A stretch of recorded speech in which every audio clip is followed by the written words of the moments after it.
আমাদের নবী জনাবে মুহাম্মদুর রাসূলুল্লাহ সাল্লাল্লাহু আলাইহি ওয়াসাল্লামের উপরে কোরআনুল কারীম নাযিল করেছেন। কেন? আমাদের নবী যে সময় দুনিয়াতে আসছে ওই সময় সাহিত্যের প্রভাব ছিল। যার কবিতা আবৃত্তি যত ভালো হতো সেই কবিতাকে আবার সামনে টানায় দেওয়া হতো, লটকায় দেওয়া হতো। আবার তার চাইতে যে ভালো লিখতে পারতো তার কবিতা ওই কাবার সামনে থেকে ছিঁড়ে ফেলে যারটা আবার ভালো হতো তারটা আবার লটকায় দেওয়া হতো। এমন সময় আল্লাহ পাক রব্বুল আলামিন আমাদের নবী জনাবে মুহাম্মদুর রাসূলুল্লাহ সাল্লাল্লাহু আলাইহি ওয়াসাল্লামের উপর কোরআনুল কারীম নাযিল করলেন।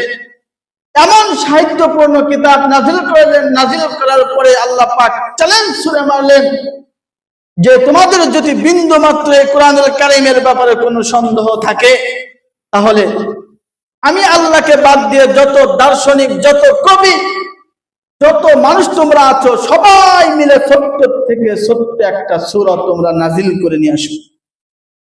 কেউ পেরেছে? কতশো বছর চলে গেল, কেউ পারে নাই, কিয়ামত পর্যন্ত কেউ পারবেও না। আমাদের নবীর উপরে এমন এক মুজিজা, কোরআনুল কারীম সবচেয়ে বড় মুজিজা। সব নবী তার মুজিজা নিয়ে কবরে চলে গেছে, কিন্তু আমাদের নবীর মুজিজা দুনিয়াতে রেখে গিয়েছে।